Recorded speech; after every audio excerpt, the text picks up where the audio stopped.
¿Estamos al aire, José? Bueno, muy buenas tardes a todas, a todos. Desde el Grupo de Investigación, Representaciones y Conceptos Científicos IREC, el semillero de investigación sobre educación en química verde, energías alternativas, sustentabilidad ambiental, Educuversa, de la Universidad Pedagógica Nacional de Bogotá, Colombia, presentamos la más cordial bienvenida a este evento académico denominado Viernes de la Didáctica de las Ciencias, en nuestra segunda conferencia que hemos programado para hoy, viernes 26 de marzo, y en donde nos acompañará un selecto grupo de colegas, expertos y expertas en el ámbito de la investigación en didáctica y quienes han presentado varias contribuciones en la revista Tecne, Episteme y Didaxis. Sabemos que esta es la revista de la Facultad de Ciencia y Tecnología de la Universidad Pedagógica Nacional. Va hoy a ser moderador de esta actividad, de este conversatorio, precisamente el editor de la revista Tecne, Episteme y Didaxis, el profesor Jair Alexander Porras, quien ya le vamos a pedir por favor que active su cámara, su micrófono. Y el profesor Jair es licenciado en química de la Universidad Distrital Francisco José de Caldas, es magíster en docencia de la química por la Universidad Pedagógica Nacional y doctor en innovación e investigación en didáctica de la UNED en España. El profesor Jair Porras es en la actualidad profesor de tiempo completo del Departamento de Química en la UPN. Y pues bueno, vamos a estar aquí muy atentos del desarrollo de nuestra actividad, y quien les habla, Ricardo Andrés Franco Moreno, también profesor del Departamento de Química de la Universidad Pedagógica Nacional, y soy integrante del Grupo de Investigación, Representaciones y Conceptos Científicos IREC. Entonces, bueno, sin más preámbulos, damos la palabra al profesor Jair. Bueno, profesor Ricardo, muchísimas gracias. Para nosotros, el equipo editorial de la revista Tecne, Episteme y Didaxis, es todo un gusto, un placer participar del Viernes de la Didáctica. Hoy con un tema muy importante y que nos da muchísimo orgullo, y es el lanzamiento del número 49 de nuestra revista.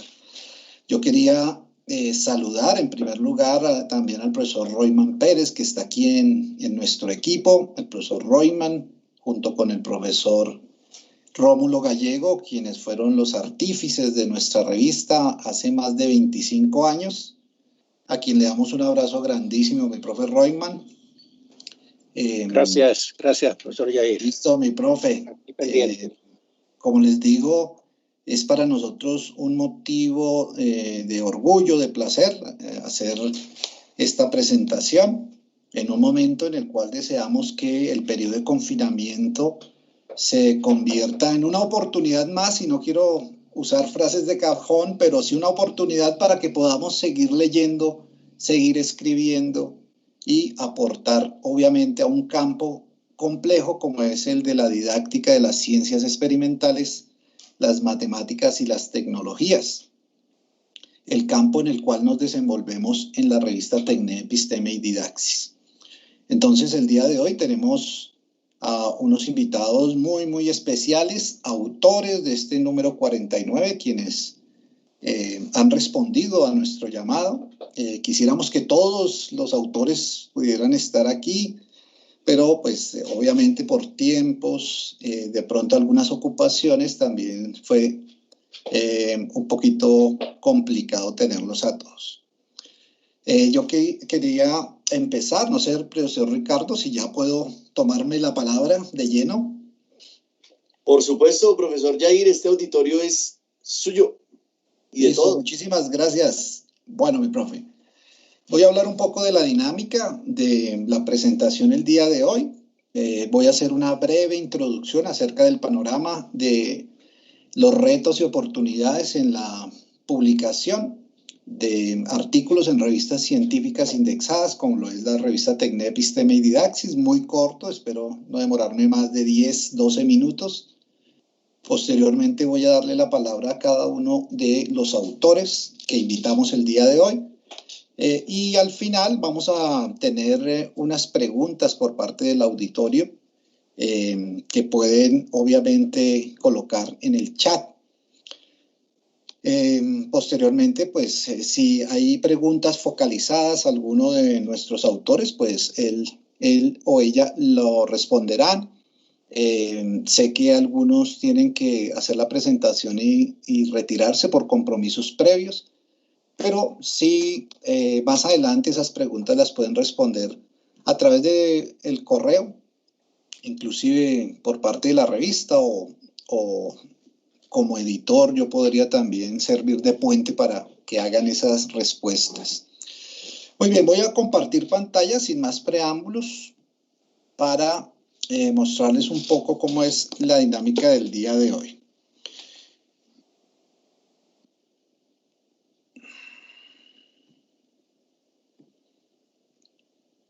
Muy bien, entonces creo que ahí ya se está viendo, profesor Ricardo. Todo correcto, profesor Jair. Bueno, muchas gracias. Entonces tenemos nuestro número 49 de la revista TecNep Episteme y Didaxis, una revista de la Universidad Pedagógica Nacional de su Facultad de Ciencia y Tecnología. Quería empezar básicamente un poco el día de hoy hablando del contexto en la edición de las revistas científicas en Colombia y sobre todo cuáles son los retos a los cuales nos enfrentamos el día de hoy. No sin antes, pues, darles un agradecimiento a aquellas personas que están observando esta presentación y que pueden participar de una u otra forma a través del chat. Entonces, en ese contexto, nosotros sabemos que en Colombia la edición de revistas científicas está consolidándose a través de un sistema de publicaciones. Hay una política editorial por parte del Estado que se traduce en el aporte del Ministerio de Ciencia, Tecnología e Innovación en Publindex. Publindex es la organización que crea la política sobre evaluación de las revistas científicas en Colombia para nuestros profesores de otros países. Sé que en otros países son los consejos de ciencia y tecnología. Aquí lo tenemos en el ministerio por parte de Publindex. Resulta que de esos retos que enfrentan las publicaciones periódicas latinoamericanas, aquí hay algunos ejemplos que son las revistas que existen en la Universidad Pedagógica Nacional. Uno de ellos tiene que ver con la visibilidad, esa visibilidad que está representada en los factores de impacto. Conocemos muchos factores de impacto, entonces se tienen el JCR, ¿cierto? El otro es el Simago Journal Rank, el H5, que es muy popular, obviamente, a nivel internacional.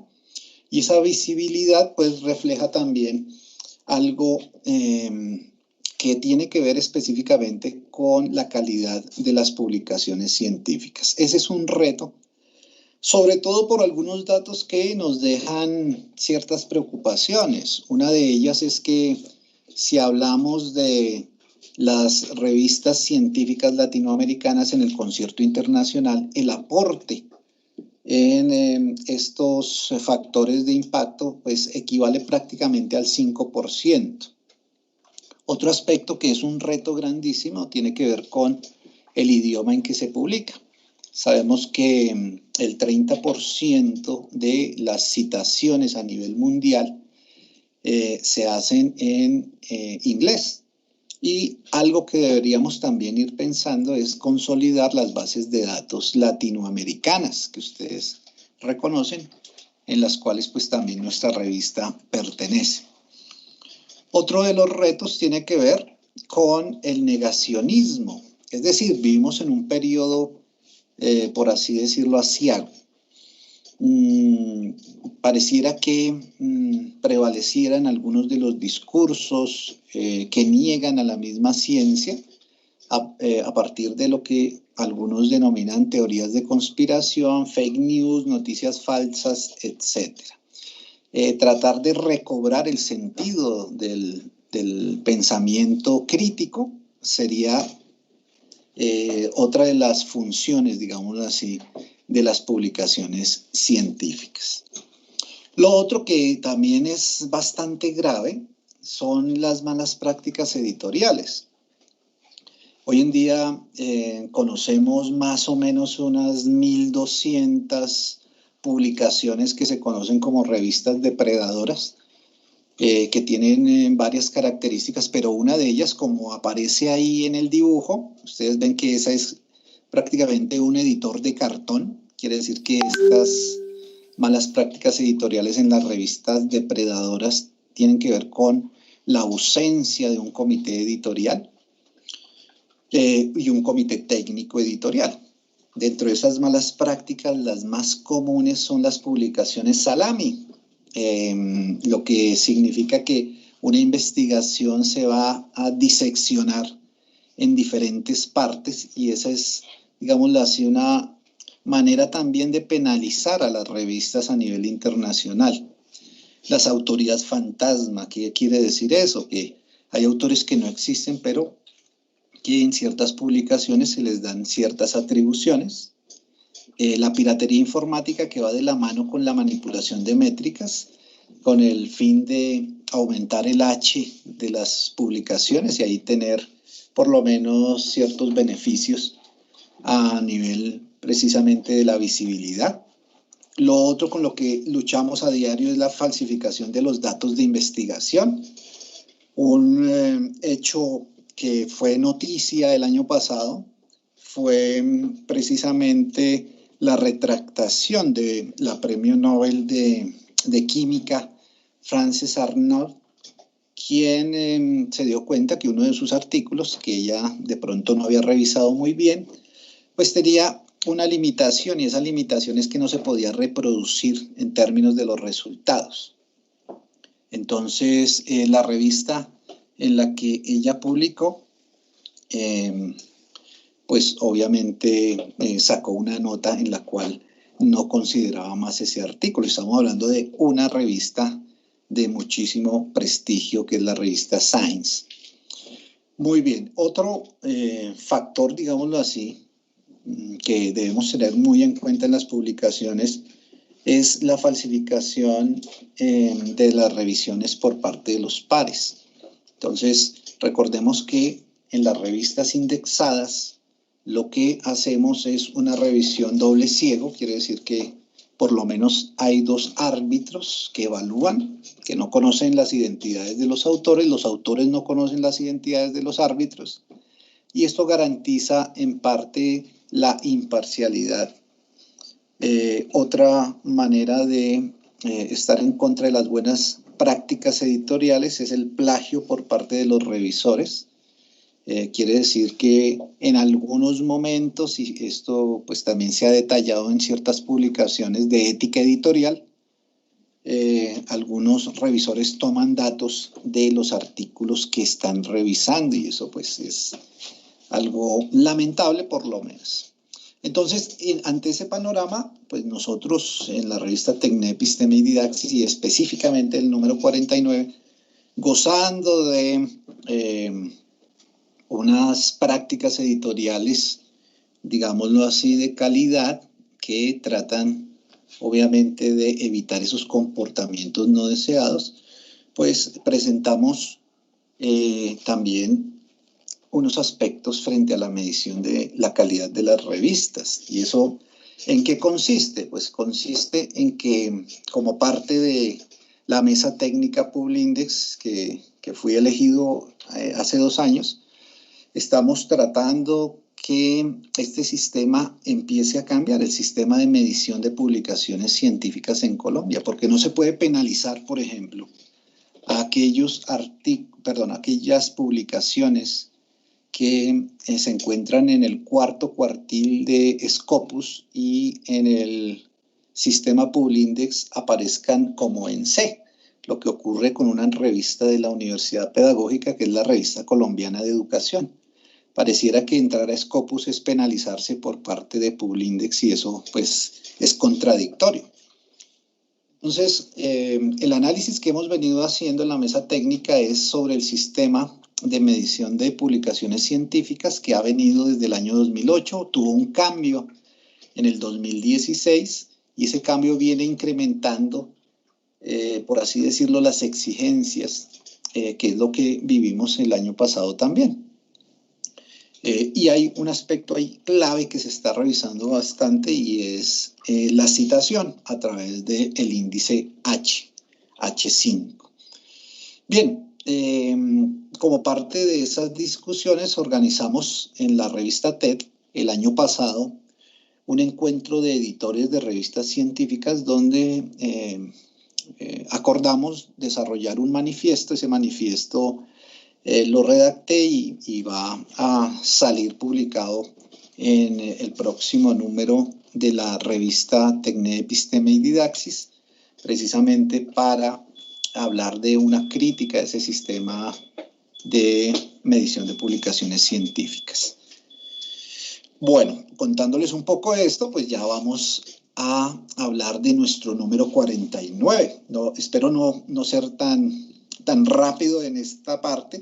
Es que quiero darle más tiempo a mis autores invitados.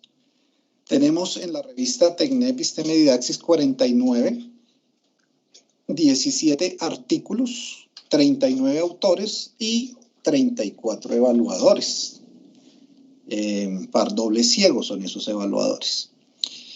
Tenemos de los 17 artículos, 12 investigaciones, 4 que son resultado de reporte de caso educativo y 1 es resultado de revisión de tema.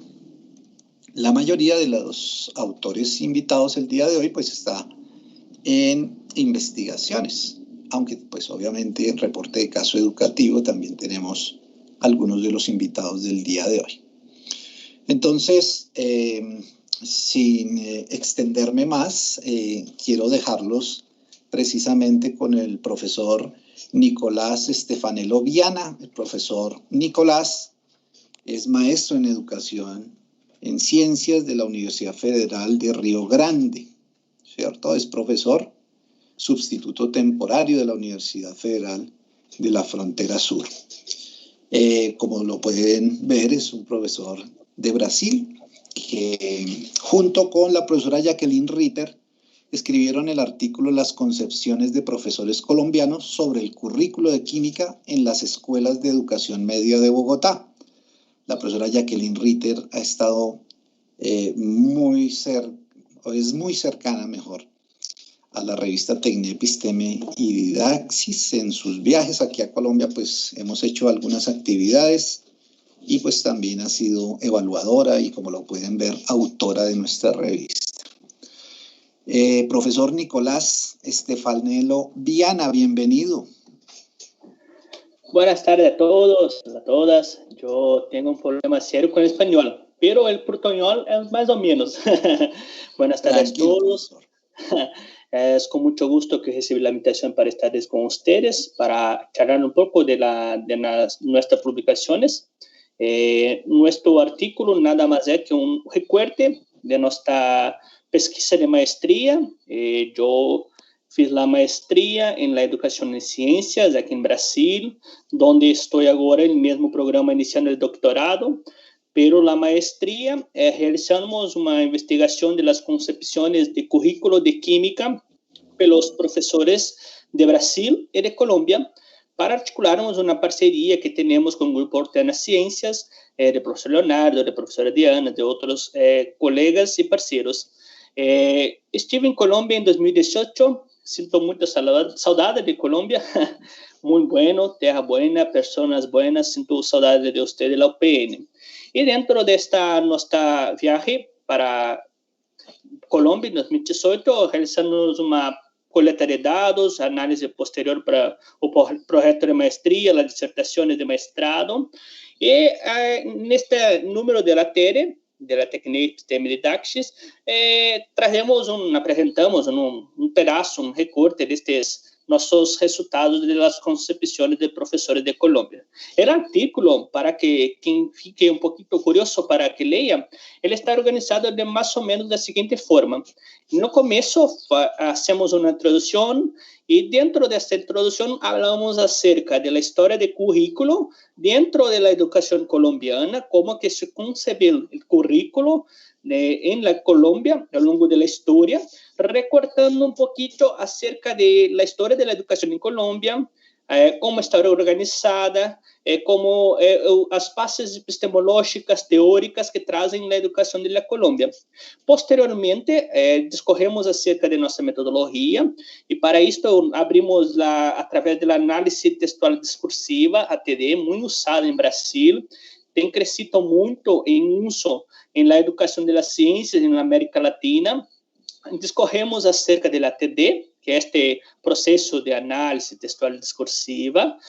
Abrimos um pouquinho para apresentar a metodologia, acerca que ela se consolida, ela começa a existir aqui na Universidade Federal do Rio Grande, na FURG, através da professora Maria do Carmo Galeassi, que é a base teórica, junto com o professor Roque Moraes, para esta análise de dados. Pero já deixo a invitação para quem quer conhecer a metodologia, puedes ler nosso artículo que traz um pouquinho acerca do que é esta metodologia, como que ela se consolida, como que ela se realiza em prática.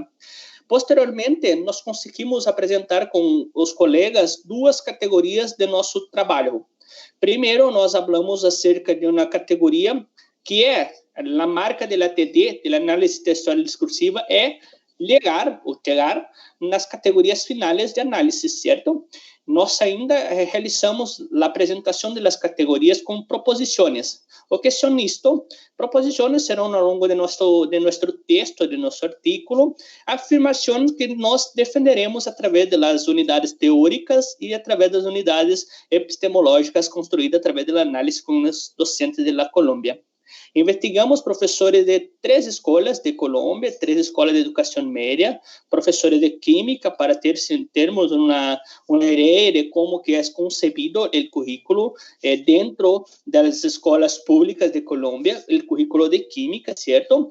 A primeira categoria que apresenta um pouquinho acerca de uma ideia de um vínculo do currículo de química com o mercado de trabalho, onde alguns professores ressaltam o cuidado que precisa ter que quando trabalhamos com estudantes de educação média, é necessário que haja ou que exista uma preocupação com o preparo daquele futuro profissional para atuar no mercado de trabalho. Posteriormente, seguindo nossas apresentações de resultados, é claro que nosso artículo traz apenas 2 categorias. Nós, ao longo da dissertação de maestria, construímos 4 categorias, com uma análise um pouquinho mais ampla, reduzida em nosso artículo a 2 categorias com uma apresentação mais breve. Justamente para deixar vocês com um pouquinho de curiosidade para conhecer nosso artículo, para conhecer nossa pesquisa. É bom deixar um pouquinho de, não sei como hablas em Colômbia, em espanhol, mas curiosidade. E a outra categoria que apresentamos em nosso artículo é acerca de autonomia na construção teórica do currículo, que é uma categoria que habla acerca da necessidade que o docente de Colômbia, que o docente de química tenha autonomia para a construção e para a execução do currículo de química dentro das escolas de educação média. Esta autonomia que quando concedida ao professor, nós vamos fazer o recorte teórico das falas, chegando na teoria, que é acerca que a autonomia do professor em sala de aula para construção e para execução do currículo tende a contribuir para a questão do currículo como um artefato cultural. Então, mais ou menos desta forma que organizamos a nossa escrita. Ela é, como reiterando com vocês, um recorte solamente, um pequeno recorte de nossa pesquisa de maestria, pero creio que, junto com as unidades teóricas, as unidades epistemológicas, fica um pouquinho claro como o que partimos, de onde partimos e aonde ligamos com a pesquisa. Invito a todos que façam a leitura, que contribua conosco, que possa conhecer dentro de nossa pesquisa, entrar em contato conosco através de nossos correios eletrônicos. Dentro das referências de texto, tienes acesso à nossa maestria, à nossa dissertação de maestria, que foi intitulada Concepção e Prática de Professores Pesquisadores Brasileiros Colombianos acerca do currículo de Química na Educação Básica. E lá na dissertações a gente consegue fazer uma aproximação maior das concepções de professores brasileiros com professores colombianos, e sendo que em nosso artículo a gente pega um recorte e fala um pouquinho das concepções que identificamos dos professores colombianos. No demais, espero que tenha sido claro, apesar do portunhol muito arranhado. Preciso ir à Colômbia para reforçar o portunhol, tomar café e reforçar o portunhol. Mas muitas graças por la invitação. Espero que possa despertar em vocês a curiosidade de conhecer nosso artículo, nossa dissertação de maestria. E, claro, estaremos à disposição através de nossos correios eletrônicos para charlarmos, para falarmos um pouquinho mais da pesquisa, da educação em ciência, da educação em química e, claro, do currículo de química. Muchas gracias, profesor Jair Rojas. Estoy a disposición. Gracias, profesor Nicolás Estefanelo Viana. Muchísimas gracias por su generosidad también en este momento. Y yo sé que también ha despertado la curiosidad de muchísimas personas que se van a acercar a la lectura ya más detallada del artículo. Obviamente un saludo muy especial a la profesora Jacqueline Ritter. Y pues lo invitamos a que continúe aquí unido con nosotros para al final de pronto responder algunas preguntas. Gracias, profesor Nicolás.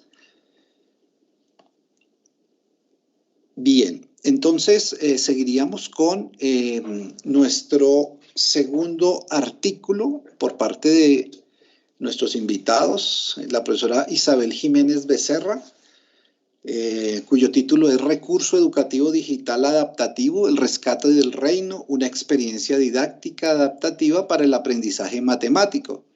La profesora Isabel es doctora en educación dentro del ámbito de la didáctica de las lenguas, la literatura y las ciencias sociales, la línea de formación de pensamiento social, histórico, geográfico para la educación de la ciudadanía, en la Universidad Autónoma de Barcelona. Ella es profesora de la Universidad de La Sabana, Colombia. Profesora Isabel, bienvenida. Bueno, muchas gracias primero por la invitación. Fantástico que podamos dialogar un poco sobre pues, estas cosas que escribimos y que donamos para que otros colegas, maestros, pues puedan conocer y replicar en sus prácticas. Bueno, les voy a contar un poco sobre este artículo, que realmente es un artículo más de Diego Villarreal, uno de mis estudiantes investigadores de maestría, articulado al proyecto que dirijo hace 7 años en el país, que se llama Didácticas Innovadoras Mediadas por TIC, Retos a partir de la ecología del aprendizaje, que al día de hoy tiene 60 tesis dirigidas, algunos libros y varios capítulos de libros, bien, producto de lo que han dado estos investigadores, estudiantes de estos programas allí, programas que tienen que ver específicamente con maestrías en tecnologías y educación, digamos que la reflexión de objeto de estudio, y pues allí llegó Diego Villarreal, quien dentro de su desafío quería crear utilizar un recurso, una mediación tecnológica para mejorar la enseñanza de la matemática. Y entonces construimos el rescate del reino. Bien, el rescate del reino es un recurso, un storytelling que digamos que específicamente tiene dentro propuesta las teorías de Kolb, ¿no? Específicamente donde queríamos mostrar la adaptatividad a partir de 4 fases propias de aprendizaje. Queríamos que los estudiantes pudieran ver procesos de acomodación, de conversión, de divergencia y de asimilación, y a partir de estas fases teóricas que hacen parte de las teorías adaptativas de Kolb, pues se crean los personajes del storytelling y los estudiantes recorren este proceso para aprender procesos propios de la lógica matemática, de esta matemática algorítmica un poco abstracta que se da en los grados 9, 10 y 11, pero que a partir de este recurso, pues específicamente los estudiantes lograron mejorar esos procesos de aprendizaje.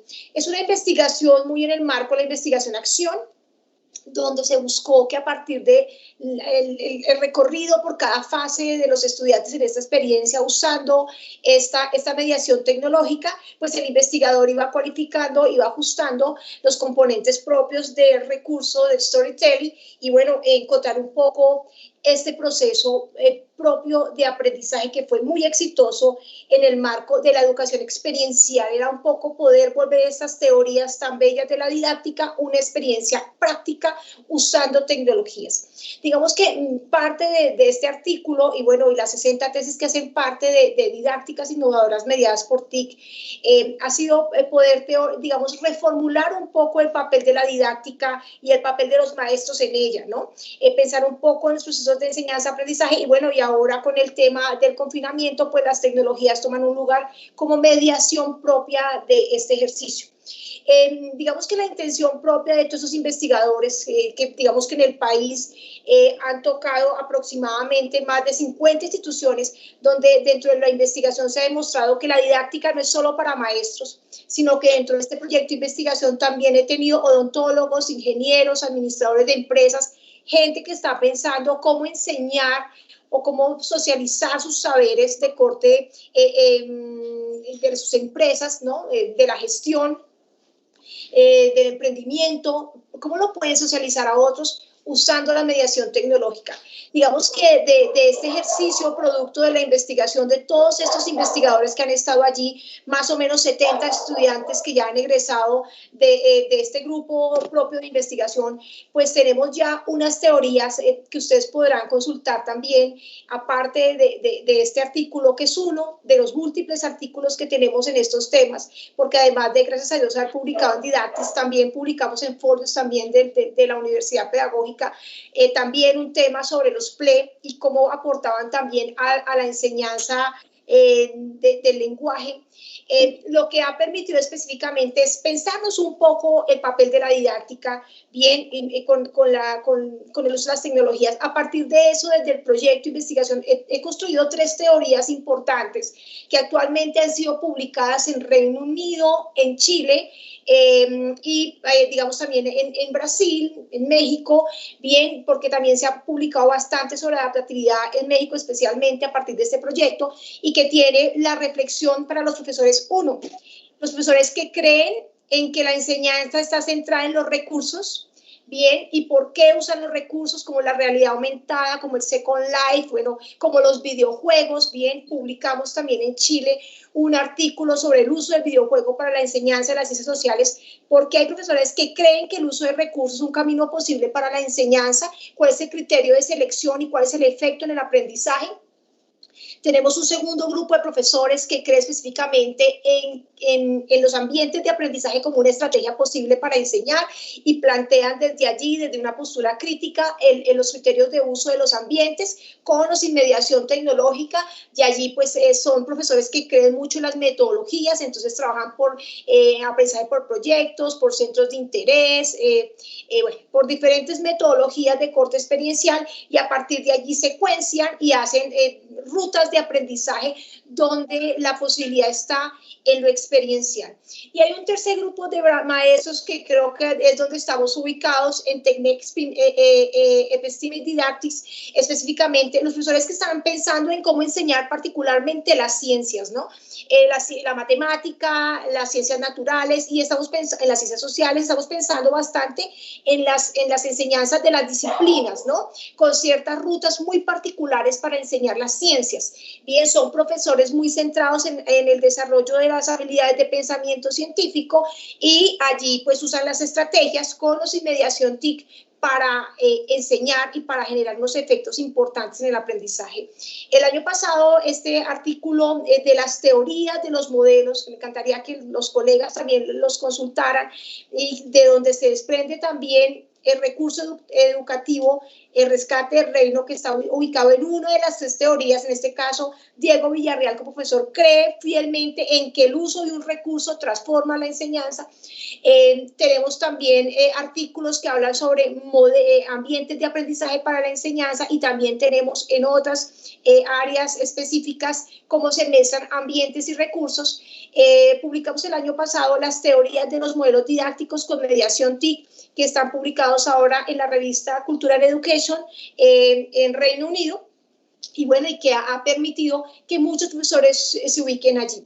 La invitación final es decirles que actualmente la investigación en didácticas con mediación TIC se está rotando en Latinoamérica, y que profesores universitarios, porque parece ser que los profesores universitarios, muchos no hemos reflexionado sobre esto, como esas competencias didácticas y tecnológicas, o nos falta profundizar un poco más de esto. Estamos haciendo una investigación en Latinoamérica donde profesores de la Universidad de Lagos, Chile, está profesores de la Universidad Técnica Particular de Loja del Ecuador, compañeros de la Universidad Católica de Manizales, gente de la Sabana, y especialmente ahora perteneciendo yo a otro grupo de investigación, además de Proventus de la Sabana, que es el grupo ícono de la institución Pascual Bravo, que está en una universidad pública en Medellín. Y estos profesores están pensando cómo es que estamos enseñando prácticas, cómo estamos enseñando nuestras áreas, usando mediaciones tecnológicas. Y bueno, es una investigación que va por segunda fase. Se ha hecho una revisión sistemática y en ese momento estamos a puertas de implementar un cuestionario de acceso a campo para conocer la postura del maestro latinoamericano sobre cómo enseña usando las tecnologías. Y bueno, el artículo de Diego Villarreal es un reflejo fantástico de analizar cómo podemos transformar las prácticas de enseñanza, comprendiendo un poco y analizando el criterio de uso de las tecnologías, sean ambientes, sean recursos para la enseñanza o sean estrategias para que cada vez el aprendizaje sea más experiencial y exitoso para nuestros estudiantes. Gracias. A ti, profesora Isabel, muchísimas gracias por este recorrido en tan pocos minutos acerca de la experiencia, pero sobre todo las perspectivas del trabajo que se viene desarrollando en tu grupo de investigación.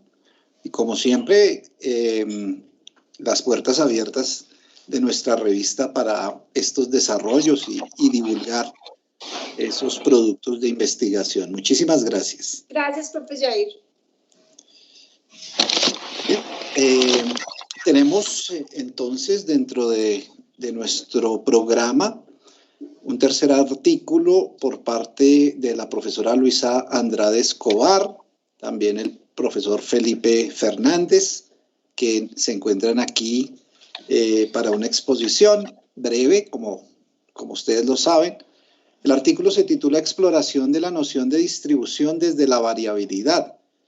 La profesora Luisa Andrade es matemática de la Universidad Pontificia Javeriana, es profesora investigadora del Departamento de Matemáticas de la Universidad Pedagógica Nacional.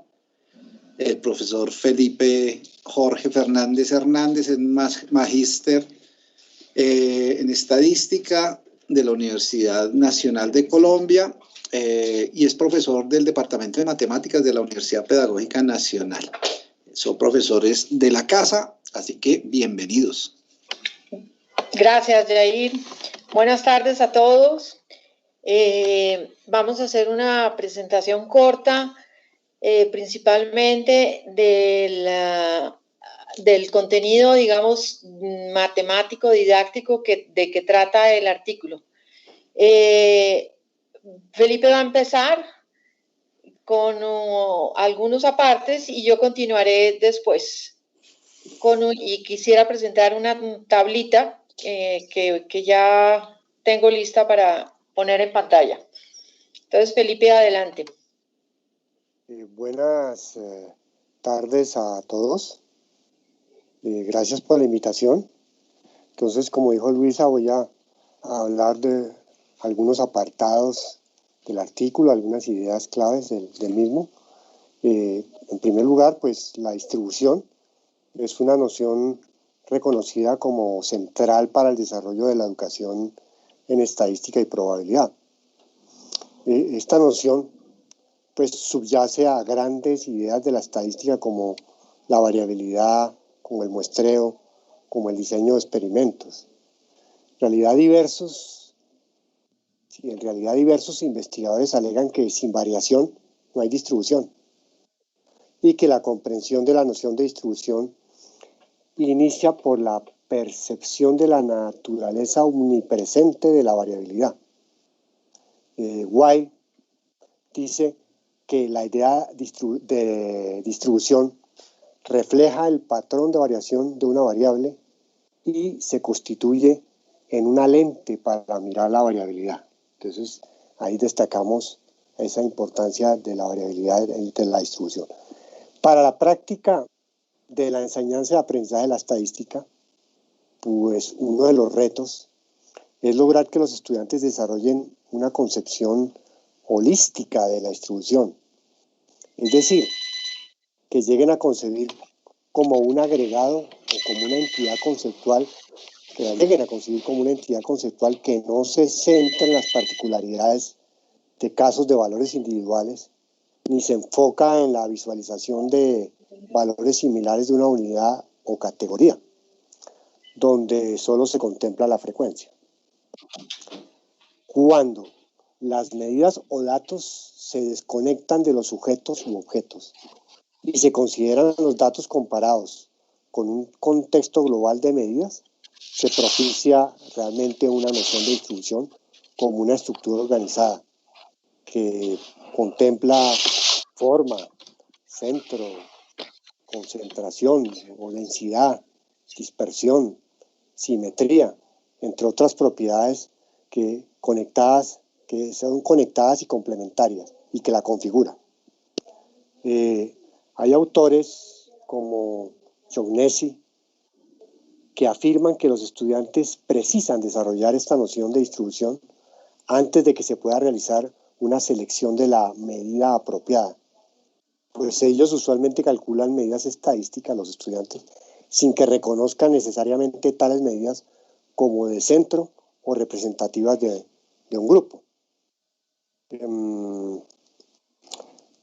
Para abordar este reto y con el ánimo de propiciar una concepción de distribución como un agregado, pues se planteó en el proyecto un experimento de enseñanza que propuso, mediante una secuencia de instrucción, la exploración intuitiva de colecciones de datos, transitando por varios registros de representación.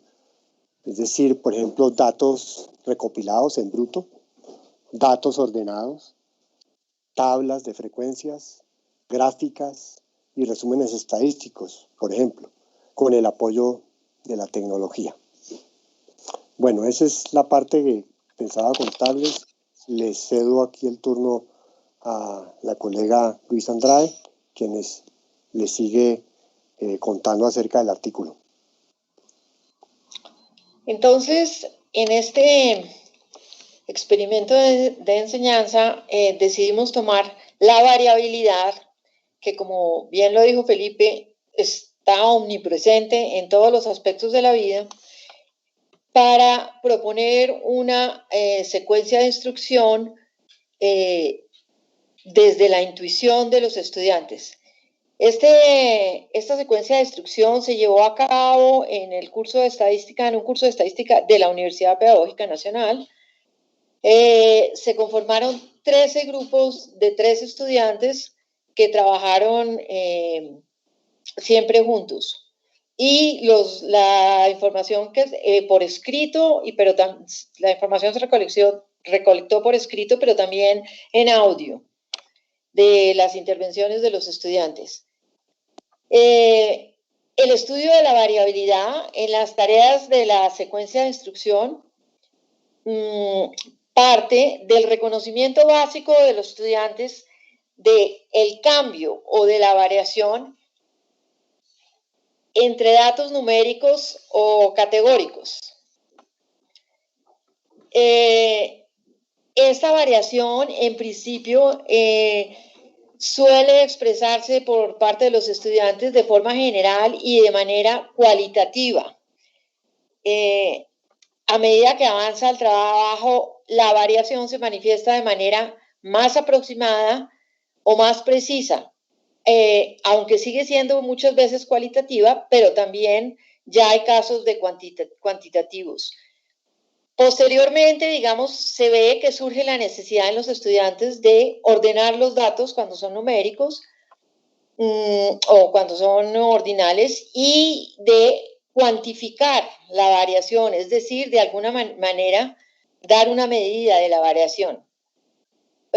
También se ve que en ese momento los estudiantes son capaces de identificar datos particulares que tienen un papel distintivo en las colecciones de los datos, como pueden ser el máximo, el mínimo, los datos atípicos,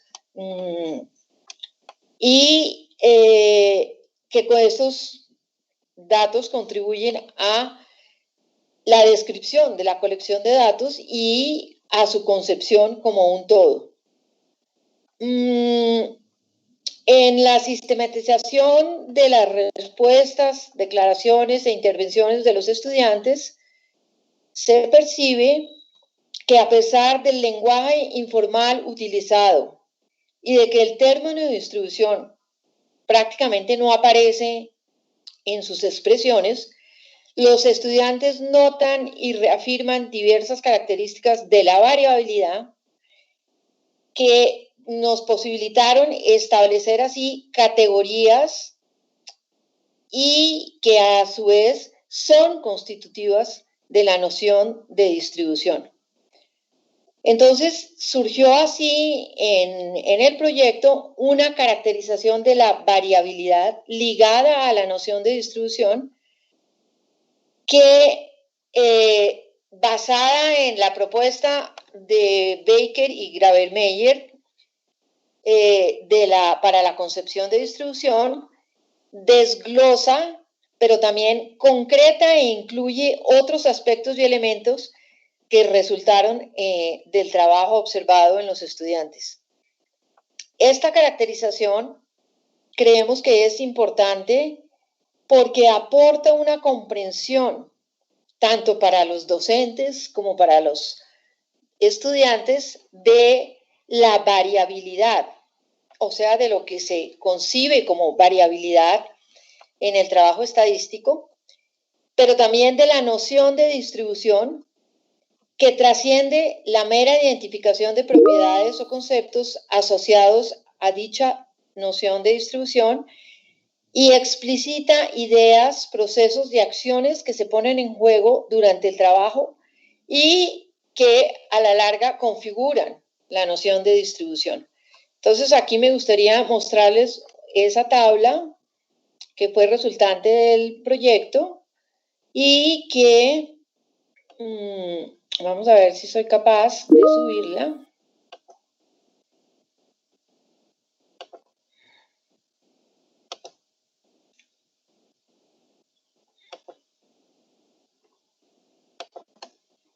Aquí está. Y entonces, usando las propiedades, algunas de las propiedades que habían estos autores propuesto para como configurantes de la noción de distribución, nosotros pudimos clasificar características de la variabilidad según las respuestas. ¿Sí? ¿No la estoy compartiendo? Ay, Dios mío.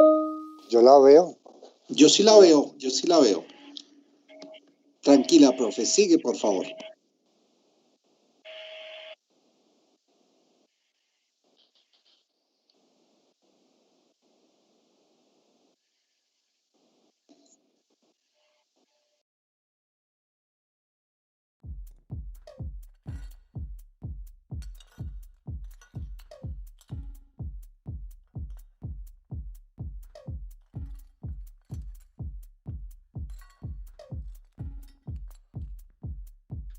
sword on my back. You don't know how to act. Maybe you should relax. Maybe you should relapse. Just kidding.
Y simultáneamente una concepción amplia de distribución.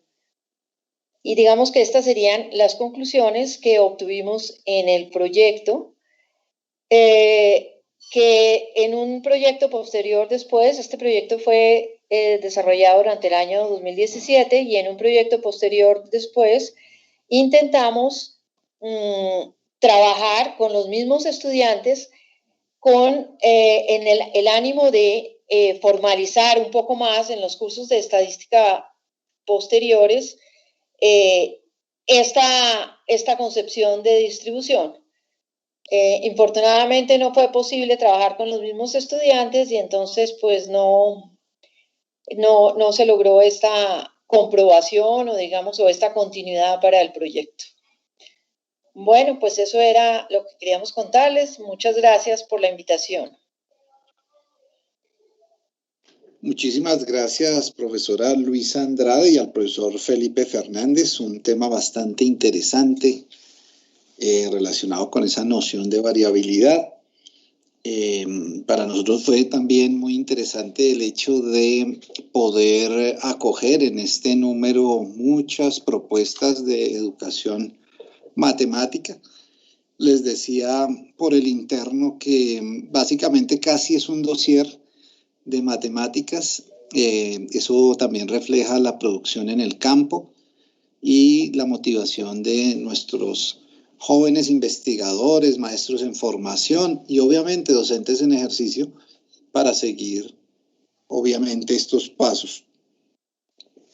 Entonces, muchísimas gracias y un abrazo muy, muy fuerte y yo sé que pronto nos volveremos a ver en la universidad, si Dios quiere, obviamente.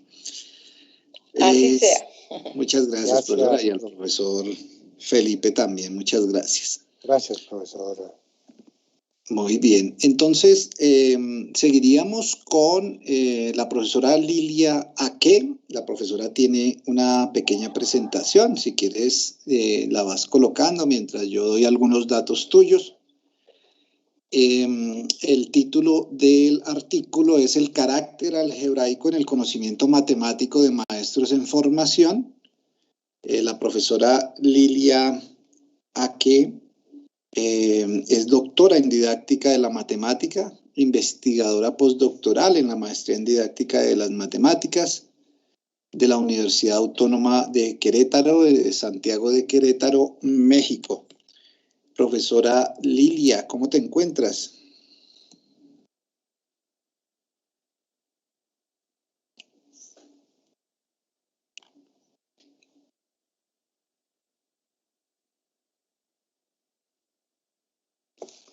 Profesora Lilia,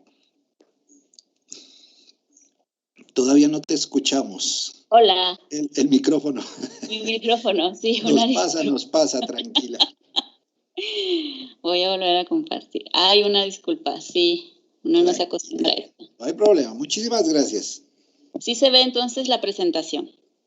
Sí, se ve muy bien, gracias. Perfecto, muchas gracias. Bueno, primero quiero agradecer esta invitación al Viernes de Didáctica de las Ciencias y a compartir esta presentación del número 49 de la revista Tecnepisteme y Didaxis.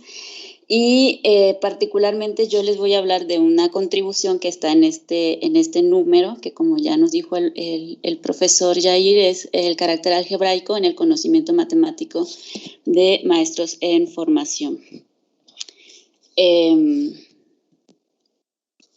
Voy a centrar algunos aspectos que se movilizan en este manuscrito y que desde mi punto de vista podrían dar luz a la contribución de este estudio al campo de la didáctica de la matemática. En el manuscrito se plantea la integración del pensamiento algebraico en la escuela primaria. En la parte introductoria se hace visible que no es un enfoque nuevo, que hay muchísimos estudios planteados en este campo, en esta problemática, y hay muchísima investigación realizada con niños de primaria, que algunos autores, por ejemplo, como Quieran, ya indican que ya no es cuestionable si los niños pueden manifestar formas o desarrollar formas de pensamiento algebraico. Ya muchos estudios evidencian que es posible y que hace falta más estudios sobre cómo los profesores pueden llevar a cabo este reto educativo. Y también cuestiones como de carácter instruccional, ¿no?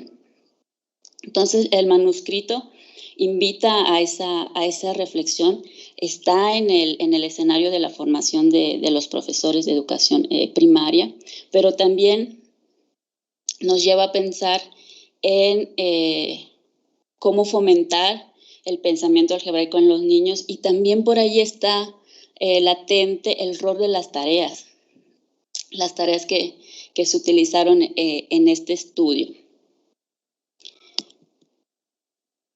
Para llevar a cabo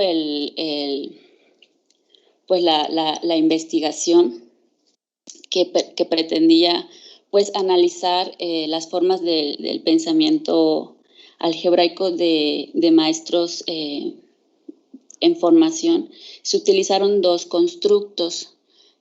Uno es el conocimiento didáctico matemático y otros son los niveles de algebrización. Estos dos constructos fueron articulados desde el enfoque ontosemiótico y que han sido utilizados ya como en diversos estudios del grupo de Godino y colaboradores que siguen esta corriente del enfoque, ¿no? Retomamos estos constructos que permitieron describir y analizar los conocimientos de los profesores, focalizando en propiedades estructurales y relaciones funcionales a partir de seis tareas, ¿no? El manuscrito también nos permite pensar, como había mencionado previamente, como en dos momentos. Antes, el rol de la tarea, es decir, qué tareas estamos planteando a los futuros docentes para que ellos puedan desarrollar también esta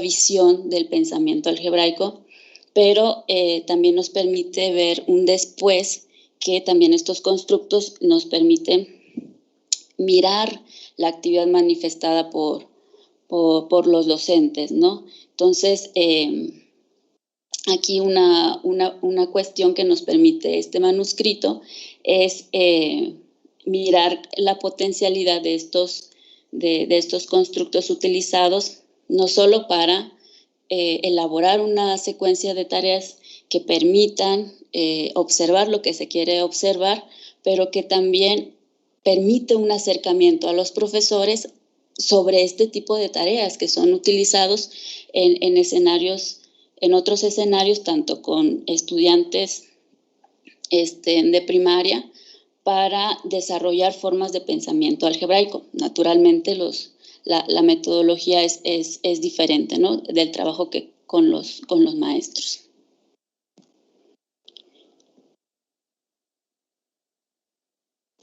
Asimismo, el artículo permite focalizar en los planes y programas formativos del profesorado. La secuencia de tareas desarrolladas con estos profesores estaban diseñadas para observar ciertos elementos de su conocimiento y promover ciertos niveles de algebrización. Se evidenció que hay un desfase, es decir, algunos profesores no lograron desarrollar las tareas de acuerdo al nivel que promovía la tarea. Algunos se quedaron con un nivel de algebrización menor. Esto también es un elemento importante de este manuscrito, pero que también nos lleva a pensar en estos planes y programas formativos. ¿Qué escenarios le estamos proporcionando a los maestros de primaria para proporcionarles una visión de la álgebra en primaria, ¿no? Que unos autores mencionan que no ha avanzado mucho este enfoque porque todavía no está claro cuál es su naturaleza, porque no es llevar el álgebra a la primaria, sino tienen unas características muy específicas. No vamos a poner a los niños a resolver ecuaciones. Y los investigadores plantean que todavía no hay claridad entre el significado de el álgebra temprana o el early algebra que plantean estudios internacionales. Y eso es un componente que ha influenciado en que el profesorado no tenga claro cómo llevar a cabo esta tarea educativa del desarrollo del pensamiento algebraico en los niños, ¿no?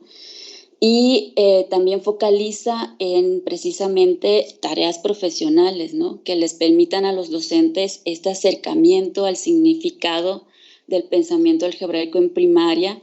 Y está latente también en el manuscrito la idea de lo que necesitan los formadores.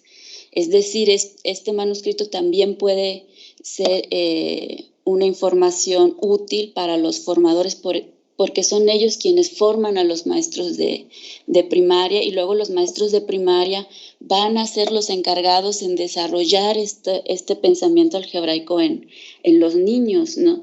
Entonces, el manuscrito también nos permite reflexionar pues la contraparte, la que tanto el profesor durante su formación necesita atender un programa formativo del niño de primaria y necesita proponer tareas que lleven o conduzcan al alumno al desarrollo del pensamiento algebraico. y también cuando focalizamos en la secuencia de tareas, claro, que fue desarrollada con los profesores, también nos permite mirar más allá y pensar en los libros de texto, ¿no? En otros estudios hay investigadores que están focalizando en los libros de texto porque tienen mucha importancia, claro, dependiendo del contexto. En el contexto mexicano el libro de texto es muy importante, es común a nivel nacional, todos los niños utilizan los mismos libros de texto. Entonces abren rutas que a través de la investigación nos permite entender mejor esta problemática en contextos específicos, ¿no? Entonces, el manuscrito también invita a los lectores a acercarse precisamente al significado del pensamiento algebraico, a no limitar el pensamiento algebraico a la manipulación simbólica adecuada, sino que permita una comprensión en el sentido de su uso. Caput lo llama algebrización del currículum y no se enfoca en la manipulación, sino habla de la algebrización en el sentido de un álgebra con entendimiento, pero no solo en primaria, sino en secundaria, en el bachillerato, porque algunos reportes pues han evidenciado que muchos estudiantes de bachillerato son buenos algebraicamente hablando, pero cuando se les hace cuestiones sobre el sentido de la manipulación que están realizando, no pueden darle un significado, ¿no? Entonces, el manuscrito señala que en el caso de los profesores habría que focalizar estas experiencias formativas en aspectos de generalización de propiedades y relaciones funcionales, ¿no? Cambiar el sentido de cómo se enseña, por ejemplo, la suma o la multiplicación, que en muchos escenarios se enseña como en repetición, ¿no? Aprendete la tabla del 5 o del 6, ¿no? Y sobre todo deja abierto que hay una necesidad de articular de modo coherente y congruente los programas de formación. Con eso concluye, ese sí está explícito, que es necesario articular porque los programas formativos del estudiante proponen ya, al menos en el contexto mexicano, que hay que promover el pensamiento algebraico en los niños. Entonces, habría que mirar, recientemente hubo una reforma, pero previamente ya hay algunos estudios sobre los programas de los profesores en reformas previas y arrojaban que no se les estaba dando esos escenarios formativos que les permitiera llevar a cabo esta tarea del desarrollo del pensamiento algebraico, ¿no? Entonces, también da la oportunidad de pensar en que todavía nos falta mucho, aunque hay muchísima investigación en este campo, tanto con niños como con profesores en formación y profesores en ejercicio. Todavía hace falta investigaciones que permitan posiblemente establecer una relación en cómo la formación de los profesores puede permitir el desarrollo del pensamiento algebraico, ¿no? Pues son ellos quienes están en las aulas, ¿no? Entonces, con estas ideas, pues yo invito a la lectura más detallada del documento. Es un tema, es una problemática actual y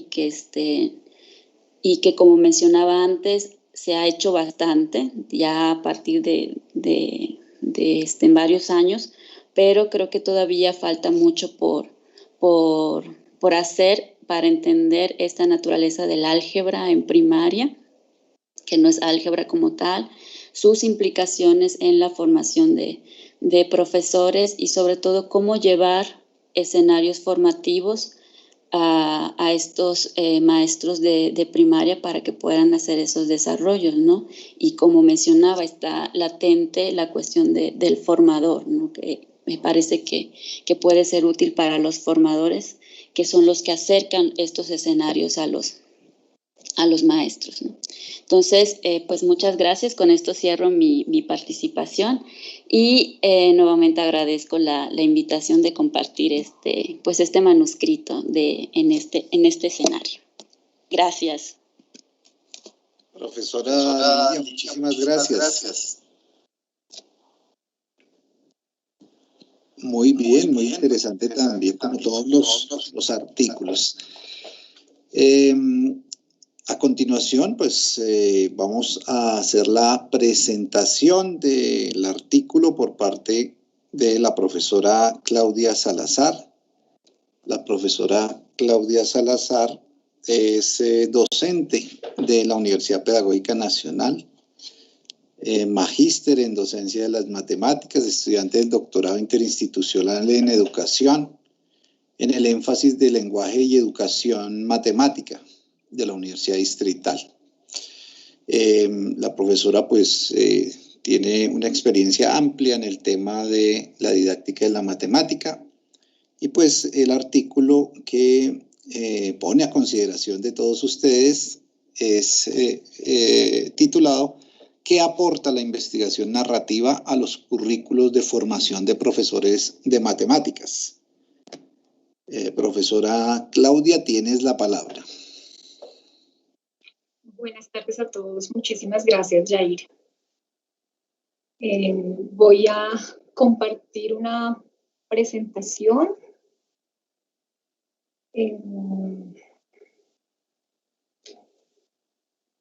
Espero que ya esté. Me dices, Jair, si ya. Perfecto. Ya se ve bien, muy bien. Bueno, perfecto. Tal como acaba de anunciar Jair, el artículo que voy a presentar se titula ¿Qué aporta la investigación narrativa a los currículos de formación de profesores de matemáticas? Este artículo es es parte de los resultados de mi tesis doctoral.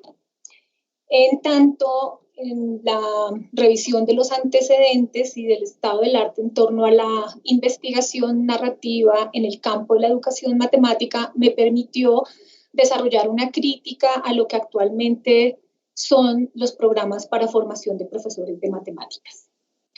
El artículo tiene fundamentalmente una estructura que desarrolla 3 asuntos. Estos 3 asuntos los encuentran ustedes en la pantalla. El primero es la hegemonía del pensamiento lógico-científico y el desconocimiento de los aportes del pensamiento narrativo en los procesos de formación. El segundo asunto es la ausencia de acciones intencionadas por comprender los modos de subjetivación que subyacen en los procesos formativos de los futuros profesores de matemáticas o de los profesores en ejercicio. Y la tercera son las configuraciones identitarias y subjetividades que subyacen en las trayectorias de formación de estos profesores de matemáticas.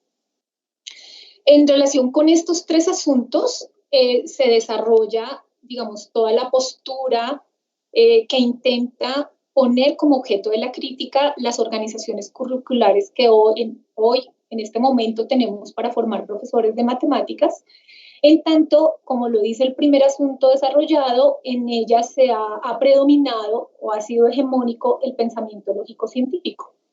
Y la investigación narrativa, o todo este campo de la narratología y específicamente la narrativa en el campo de la educación, nos ha permitido identificar que hay algunos asuntos relacionados con el pensamiento narrativo que resultan fundamentales para la formación del profesor, de los profesores en general y del profesor de matemáticas en particular, para el caso de mi investigación.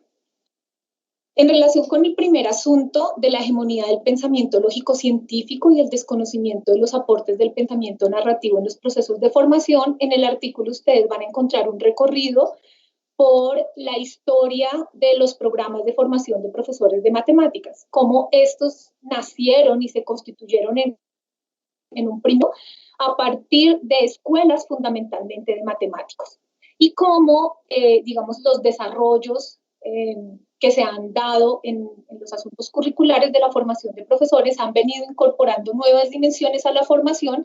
Sin embargo, todas estas dimensiones parecen apuntar más a las características del pensamiento lógico-científico, atendiendo a la distinción que plantea Brunner sobre pensamiento lógico-científico y pensamiento narrativo, y digamos que teniendo una ausencia en los currículos del pensamiento narrativo. Un ejemplo, digamos, de la investigación que hay en la perspectiva narrativa y que podría ser una herramienta fundamental para poder pensar nuevas organizaciones curriculares que formen profesores de matemáticas son los trabajos de Da Silva, Guedes, Garnica en Brasil, que han hecho uso de una metodología denominada la metodología de narraciones orales. Y esta metodología ha pretendido justamente recuperar la voz de los profesores como protagonistas de las prácticas en educación matemática y reconocer que las prácticas efectivamente de la enseñanza y el aprendizaje de las matemáticas se dan en contextos, digamos, se dan situadas en contextos geográficos e históricamente ubicados. Y por lo tanto que nosotros en la formación de profesores de matemáticas deberíamos recoger esa experiencia y ese conocimiento que se produce producto de la práctica del profesor para reconocer cómo estas prácticas van teniendo unas características específicas y particulares dependiendo de los contextos geográficos e históricos en los que se dan y cómo participan a partir de lo que se desarrolla en la escuela, cómo participan las matemáticas en procesos socioculturales y en la constitución de ciertos capitales culturales, específicamente para la investigación de estos autores de Garnica, pues en Brasil. Pero creo que este sería un asunto muy relevante que valdría la pena que nosotros en Colombia y la comunidad de académicos que trabajamos en el campo de la educación matemática consideráramos no solo para desarrollar investigación, sino para incorporarla en los procesos formativos de nuestros estudiantes. El segundo asunto tiene que ver con la ausencia de acciones intencionadas que tenemos, digamos, quienes participamos de estas trayectorias de formación en los programas de formación inicial y continuada de profesores de matemáticas, la ausencia de esas acciones intencionadas para comprender los procesos o los procesos de subjetivación o los modos de subjetivación que están asociados a esas trayectorias. Entonces, digamos que el artículo plantea cómo, digamos, a lo largo de estas trayectorias de formación del profesor, no solamente en su formación inicial, sino en la historia que trae como estudiante en clases de matemáticas, cómo hay una cantidad de modos, cómo se subjetiva este profesor, unas maneras de ver las matemáticas mismas, de estar determinado por los contextos, de estar determinado por ciertas situaciones y ciertos modos de razón imperantes en esas trayectorias de formación y cómo nosotros no las hemos identificado de manera intencionada para actuar sobre ellas y para poder ofrecer justamente otras posibilidades para esta formación. También porque reconocemos que en esos modos de subjetivación es muy importante que el profesor logre desarrollar o logre manifestar su agencia y, por supuesto, resistirse a estas ciertas situaciones, a estos ciertos contactos con otros o a estos ciertos modos de razón imperantes, de tal manera que puedan generarse otros procesos en la formación de profesores, pero eso para nosotros, desde esta perspectiva, solo es posible si recuperamos la experiencia como una manera o como una fuente fundamental para producir conocimiento con el profesor que está en formación. En este sentido, el artículo advierte que hay los trabajos de Casila, de Lutovac, representan representan un capital para nosotros como investigadores porque ellos han venido desarrollando una investigación en la que muestran cómo estos recorridos personales de los profesores y sus propias historias escolares pueden ser reconfiguradas, reinterpretadas, resignificadas para poder construir conocimiento como profesor. Y este proceso lo desarrollan a través, digamos, del uso de las narrativas de alguna manera como una cierta forma de rehabilitación narrativa, o sea, como una posibilidad de resignificar y reconstruir a partir de lo vivido. Y un tercer asunto que es tratado en el artículo tiene que ver con la manera como nos configuramos a partir de la narración.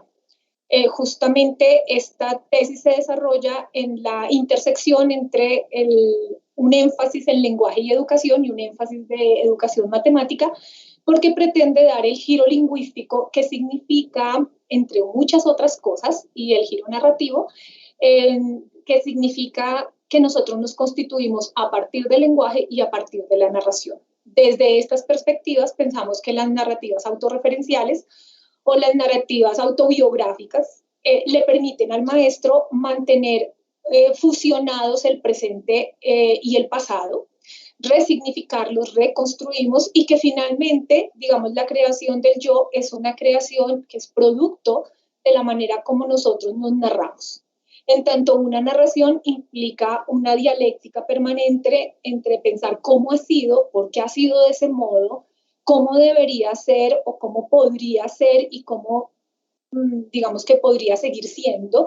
Y en esa dialéctica que hay entre el pasado y lo posible o lo fusionado, pues el profesor puede irse reconstruyendo.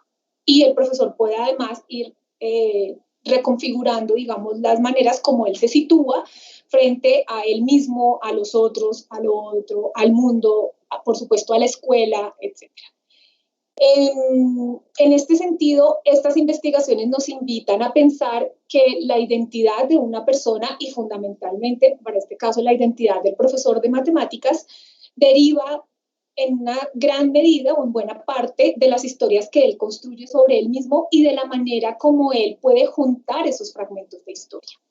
Finalmente, eso es lo que resulta constituyendo en el profesor una cierta identidad, producto de esa manera como logra fusionar lo posible y el pasado en su historia como sujeto.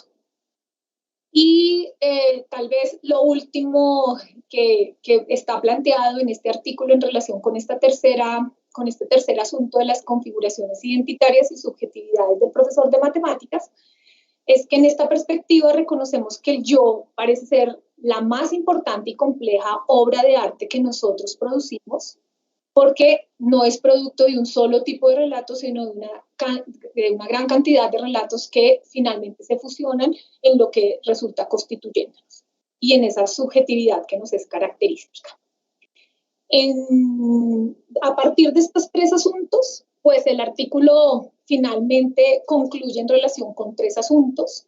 Uno es que considero y planteo en el artículo que esa hegemonía del pensamiento lógico-científico y el desconocimiento de los aportes del pensamiento narrativo, que pone como una fuente fundamental para poder generar conocimiento la experiencia en los procesos de formación de profesores de matemáticas, ocasiona que la formación sea descontextualizada, impolítica y ahistórica.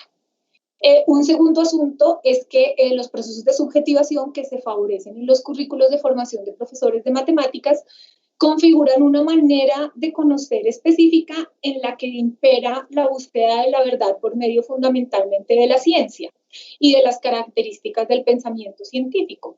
Y esto para mí y para quienes trabajamos en la perspectiva narrativa, pues expresa una fe digamos, suprema en el conocimiento racional como la única fuerza o como la fuerza más potente para comprender el mundo y para comprendernos a nosotros mismos, desconociendo pues que la experiencia y el pensamiento narrativo, que la potencia y la vuelve detonante para podernos pensar, pues es un asunto relevante en la manera como construimos comprensiones del mundo y de nosotros mismos.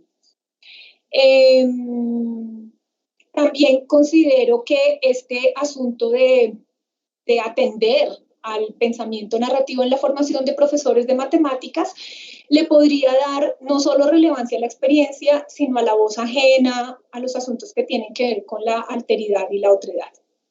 Y una tercera y última conclusión es que el examen de la experiencia, el desarrollo, digamos, de un modo de pensar narrativo, y la narración, en su dimensión epistemológica y por supuesto en su dimensión metodológica se constituyen en aspectos relevantes para la constitución de las identidades y de las subjetividades del profesor de matemáticas. Y finalmente eso es lo que está planteado en el artículo. Muchísimas gracias. Muchísimas gracias, profesora Claudia. Muy interesante la perspectiva de la investigación narrativa. Creo que la pregunta que te planteabas ha quedado, pues, por lo menos resuelta en parte. Y ya, pues, próximos desarrollos, espero que los tengamos también cuando presentes tu tesis doctoral. Así que felicitaciones y muchísimas gracias. Muy bien. Entonces, seguimos con nuestra presentación. Agradecemos obviamente a todas las personas, maestros en formación y maestros en ejercicio que están dentro del auditorio.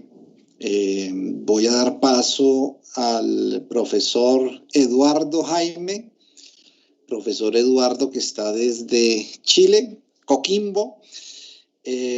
Profesor, tiene la palabra. Usted dirá si le paso la presentación o usted mismo. No, pásame la presentación. Presente usted la presentación y después un poco yo comento el artículo. Eso. Okay. Muchas gracias, profesor. No, señora, usted es muy amable.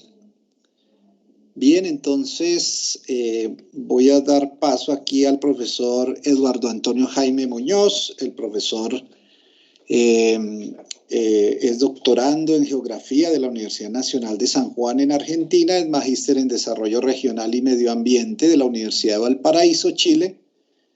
El profesor es asesor científico también de algunos proyectos, sobre todo relacionados con las escuelas rurales. Y nos presenta el artículo titulado Propuestas pedagógicas al aire libre en escuelas rurales multigrado en la región de Coquimbo, Chile.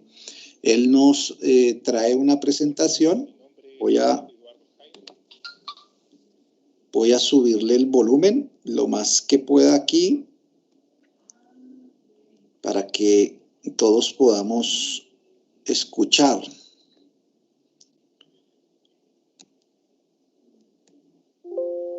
Listo. Ustedes me dirán. Hola, mi nombre es Eduardo Jaime. Soy profesor y en esta oportunidad les quiero mostrar mi artículo,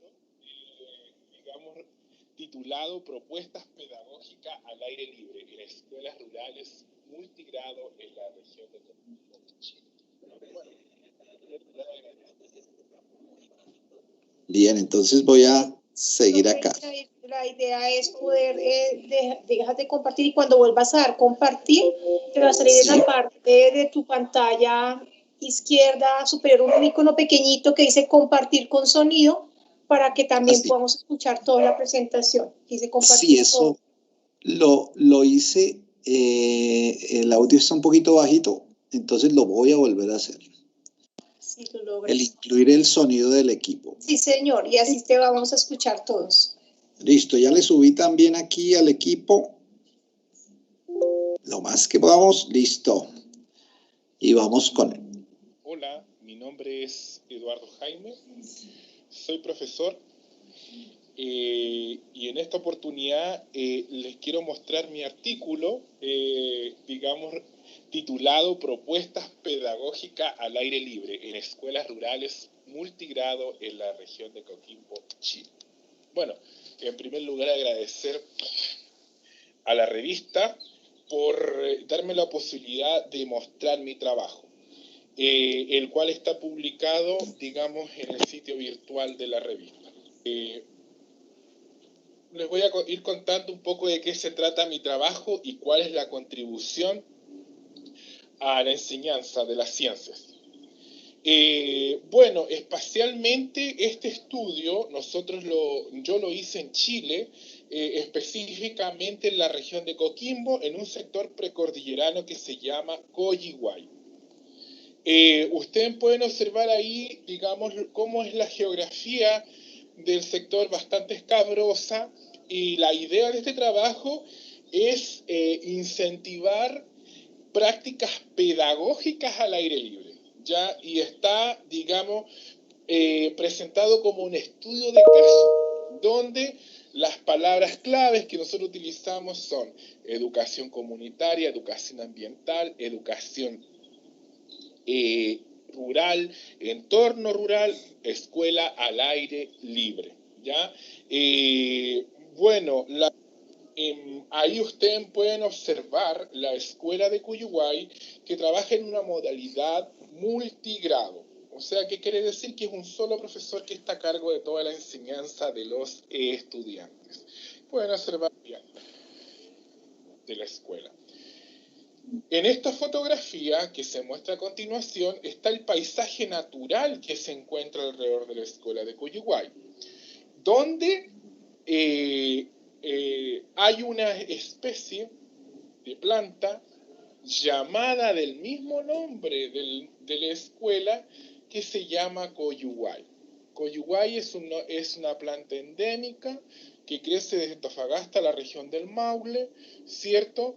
Y en este momento tiene problemas, está bastante amenazada producto de la actividad caprina, y la habilitación de los terrenos para la extracción minera, las actividades agrícolas también, y que están desapareciendo esta planta.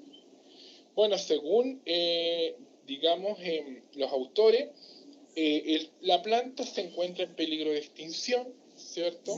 Y la idea de este trabajo es acercar a los niños como una propuesta pedagógica con el fin de hacer de la educación un elemento importante a la hora, digamos, de trabajar estas problemáticas ambientales. Continuando con el trabajo, se presenta un guión, ¿cierto?, de clase donde se planifica. Recordemos que estas escuelas tienen una cobertura de primero a sexto básico, son estudiantes más o menos de 6 a 12 años, ¿ya? Y el objetivo, digamos, de la propuesta fue tomado del currículum, digamos, de ciencias naturales especialmente, y allí se describen algunas actividades y habilidades con el fin de que los niños puedan, digamos, desarrollar estas habilidades científicas en trabajo en terreno. Continuando con el trabajo, también se propusieron actividades claves. Por ejemplo, alguna de ellas fue trabajar el tema de los tallos, las hojas, los frutos, que los niños puedan identificar y diferenciar estas características. Lo otro es que pudiesen identificar lo que era introducido y lo que era nativo. También buscar señales de vida, también. Y lo otro, los contenidos claves son estructura de las plantas, plantas autóctonas, introducidas, factores naturales y factores bióticos y factores abióticos, ¿cierto? Cadenas alimenticias, y tenemos los indicadores de logro. Luego de eso les voy a contar los resultados que nosotros hicimos en esta salida a terreno, donde participó los profesores, participaron los estudiantes y participaron los apoderados. Bueno, dentro del primer gráfico que se muestra, hay una asociación que los niños realizan entre los factores bióticos y abióticos. Ya, por ejemplo, ellos identificaron piedras, agua, viento, tierra, plantas, cabra, caballo, tenca, mariposas, e hicieron la diferenciación entre lo abiótico y lo no abiótico. Luego de eso también establecieron, digamos, cadenas alimenticias, ¿cierto?, que se dan dentro de estos factores. Y de alguna forma hicieron una asociación entre el coyuguay, la cabra, el zorro y el león, por ejemplo. Y otra asociación importante que hicieron con el coyuguay, la turca, que es un ave muy común en estas laderas quebradas, el zorro, que también es un animal, un mamífero, que ronda el paisaje de estos sectores, y el león que también, digamos, producto de las actividades caprinas, es también un poco el hábitat natural de estas especies. Bueno, quise incorporar para explicarle la importancia de los relatos que de alguna forma dieron a conocer los estudiantes, el docente y los apoderados. Y les voy a dar a conocer un ejemplo. Por ejemplo, cómo son las hojas del tallo y las ramas del coyuguay. Las hojas del coyuguay son de color amarillo, el tronco es de color café, hay muchas ramas secas. Entonces, estas entrevistas tuvieron como fin conocer cuáles son las observaciones que los niños hicieron en el lugar, observando estas poblaciones de coyuguay, ¿cierto? Y cómo ellos empezaron como a notar estas interacciones que habían, digamos, en el área. La profesora también nos contó un testimonio, dice, estas actividades son muy significativas para los niños, para que ellos puedan situar en un espacio de aprendizaje, siendo un trabajo aplicado a la realidad rural que tienen los estudiantes en estos sectores. Entonces, para ella, digamos, este trabajo fue muy significativo. Bueno, los quiero dejar invitados a leer mi artículo que está publicado en la revista. Es un aporte muy significativo a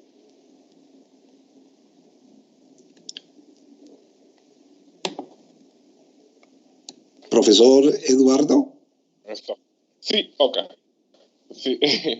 Bueno, la verdad, muchísimas gracias al profesor Jair por mostrar parte de esa grabación que la verdad un poco se me ocurrió, y por estos temas de conectividad también a veces el internet falla, y me aseguré un poco de que pudieran conocer un poquito más de mi trabajo.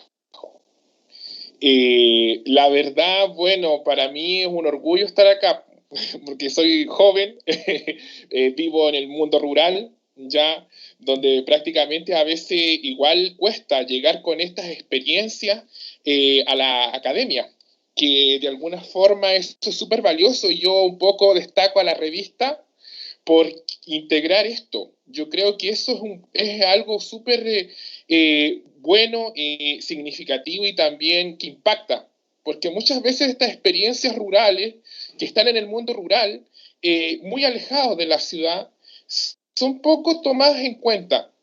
Pero hoy en día el mundo está viviendo una pandemia. Entonces, yo creo que esta pedagogía al aire libre tiene mucho que decir, tiene mucho que decirnos, porque la mayoría del mundo está en confinamiento. Entonces, hay muchas escuelas en Chile que están utilizando esta pedagogía al aire libre para poder, digamos, trabajar con las escuelas. Y eso es muy significativo para los estudiantes, porque le hace salir de la sala de clase.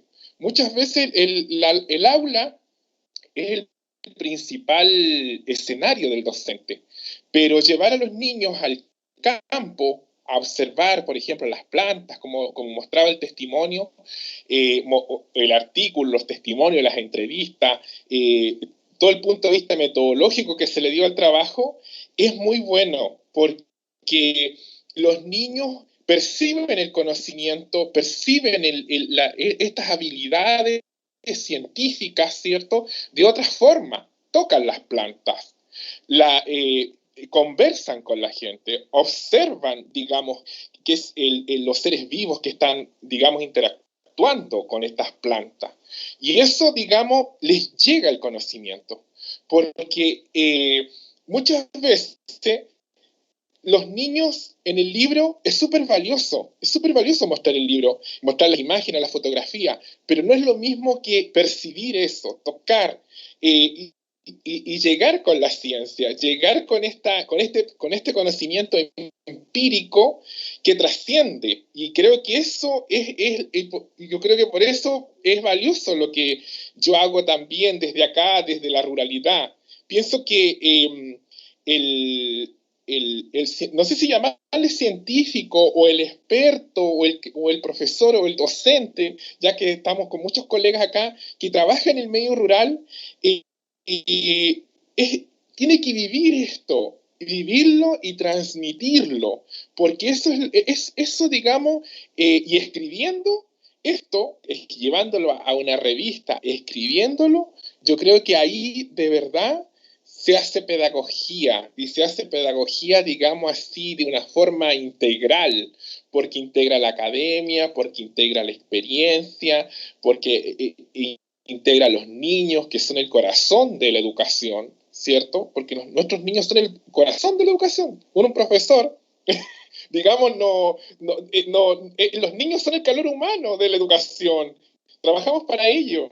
Y yo creo que es tan lindo esto y de verdad valioso y súper agradecido este espacio que me han dado. Porque es difícil, sobre todo para las jóvenes, para los investigadores jóvenes o para los profes jóvenes, llegar a estas instancias. Y de verdad lo agradezco un montón, profesor Yair. Así que muchísimas gracias. Eso le puedo contar de mi experiencia, que en el fondo tal vez a lo mejor notan esta vivencia, como el feeling de esto, porque yo un poco me contagié de esto, del tema del campo, del aprendizaje, de la ciencia, ¿cierto? De todo esto. Así que muchísimas gracias, profesor. Eso. A usted, profesor Jaime, y Eduardo Jaime, ¿no? Y también la invitación para que junto a sus colegas sigan enviándonos esos trabajos. Yo creo que nos contagia su entusiasmo y nos motiva también a muchos de los que estamos en las ciudades a reconocer ese conocimiento, un conocimiento que también nace día a día a partir, obviamente, de propuestas de investigación, de innovación como la que usted presenta. Así que muchísimas gracias y felicitaciones, profesor. Muchísimas gracias, profesor Yair. Muy bien, vamos a seguir entonces con nuestros últimos invitados. Tenemos, aquí voy a seguir con la presentación.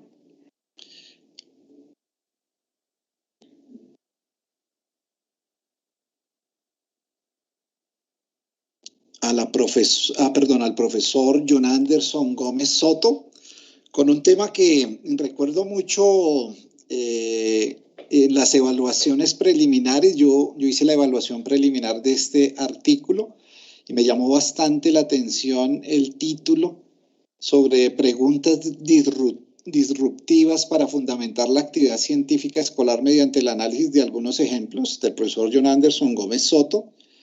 El profesor es doctorando en educación, énfasis en educación en ciencias de la Universidad del Valle, que queda en Cali, Colombia, y es docente de biología y química del INEM Jorge Isaacs de Santiago de Cali. Es un profesor, entonces, que hace sus investigaciones en la escuela, y esa es también una motivación especial. Que lo decía el profesor Eduardo, nosotros tratamos en la revista de reivindicar las voces de los docentes en el aula de clase también. Y creo yo que ha sido también un trabajo de nuestro comité técnico editorial, que vale la pena mencionarlo en este punto y hora. El profesor Edgar Guacaneme, del Departamento de Matemáticas de la Universidad Pedagógica Nacional, la profesora Diana Fabiola Moreno, del Departamento de Biología. Tenemos también al profesor Néstor Méndez, del Departamento de Física, la profesora Catherine de la licenciatura en Ciencias Naturales y Educación Ambiental, y obviamente el profesor Ricardo Franco, que nos ha colaborado muchísimo, obviamente, en el evento del día de hoy. No voy a desconocer el trabajo de mis monitores. Ahí está Julián Felipe Lozada, está Laura Sofía Caicedo y nuestra mano derecha, que es Adriana Martínez. Vale la pena, obviamente, referenciar el equipo, porque esto no se podría desarrollar si no estamos, obviamente, sintonizados todos. Profesor John Anderson, después de esa introducción, discúlpeme, tiene la palabra.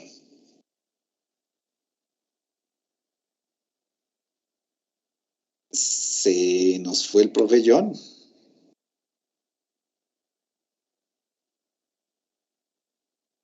Bueno, parece que el profesor John Anderson no se encuentra en este momento. Entonces, estaríamos cerrando nuestra presentación del Viernes de la Didáctica, el lanzamiento de la revista Tecné, Episteme y Didaxis. Yo quiero agradecer, vuelvo y repito, la generosidad que han tenido los autores, todos los autores de los 17 artículos y particularmente quienes están el día de hoy mostrando cuáles fueron los avances en investigación e innovación. Recordemos que nuestra revista, además de publicar artículos de investigación, también publica reflexiones, casos educativos como el que nos mostraba el profesor Eduardo, y dentro de esas reflexiones, estados del arte, pues hay, digamos, las aproximaciones que hacen los maestros en formación frente a las investigaciones que están adelantando, y también los profesores en ejercicio en los contextos donde ellos laboran y obviamente donde se construye ese saber pedagógico que no está focalizado en las facultades de educación únicamente, sino obviamente cobra vida en los nichos en los cuales nos desenvolvemos. Aquí, pues entonces la conclusión es que nosotros los profesores somos dinamizadores de cultura y eso lo queremos dejar claro. Y la revista trata de, precisamente, como lo digo, reivindicar las voces de los docentes, investigadores y obviamente todos los que están relacionados con los procesos de formación científica, tecnológica, en este campo que, vuelvo y repito, es la didáctica de las ciencias experimentales, las matemáticas y las tecnologías. Muchas gracias, profesor Ricardo, tiene la palabra. Bueno, muchas gracias, profesor Jair, a todas y todos quienes hoy nos han acompañado en esta interesantísima actividad de lanzamiento del número 49 de la revista Tecné, Episteme y Didaxis. Creo que este tipo de escenarios se han ya convertido en infaltables en este tipo de agendas académicas porque definitivamente las revistas científicas especializadas son pues esos vehículos, ¿no? Para la dinamización, como lo mencionaba el profesor Jair Porras, de comunidades académicas, de comunidades científicas y pues profesores, profesoras, no podía ser la excepción la revista Tecné, Episteme y Didaxis, número 49. Entonces quiere decir que en ese número 50 pues será con bombos y platillos, de pronto la conmemoración o el evento alusivo, una diversidad de temáticas muy interesantes, muy llamativas, también para el ámbito de la investigación en didáctica, fundamentalmente de las matemáticas. Casi que el número, como lo mencionaban, pareciera ser un dossier, por supuesto, mencionando las temáticas de las demás contribuciones. Bueno, pues no sé si de pronto los participantes quieran dar unas palabras finales, qué sé yo, frente al evento, frente a la actividad, no sin antes mencionar que, bueno, aquí hemos tenido saludos de varios colegas del país, en Colombia, en la región Caribe, nos saluda Juan Bautista Pacheco, profesoras del Departamento de Química de la Universidad Pedagógica Nacional, estudiantes también de la maestría en docencia de la química, del programa de licenciatura en química, el profesor Jonathan Mosquera de la Universidad Surcolombiana en el departamento del Huila, la profesora Ana Mendoza en México también nos envía allí su saludo, la profesora Diana Patricia Rodríguez, quien fue hace ya un mes conferencista inaugural de nuestros Viernes de la Didáctica de las Ciencias. Por supuesto, un saludo muy especial a la profesora Lourdes también, nuestro saludo especial y fraterno, el profesor Nicolás Viana desde Brasil, también allí nuestro saludo, la profesora Marixa Méndez desde Chile, y bueno, pues toda la comunidad que se enlazó para escuchar y para participar en nuestros viernes de la didáctica de las ciencias, también agradecerles por su participación. Entonces, daríamos la palabra para dar un corto mensaje de despedida, si es posible.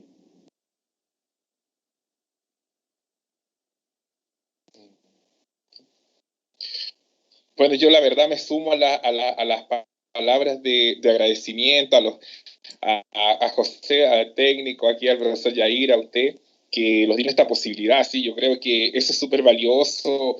Yo estoy hablando de Chile en estos momentos, así que la virtualidad los une, lo hace valorar este espacio que es de compartir, que es de conocer las demás colegas que mostraron su experiencia también. Así que yo agradecido de ustedes, porque este tiempo es valioso en preparar todo esto, así que yo más que sumarme a los agradecimientos y también darle las gracias a ustedes. Eso.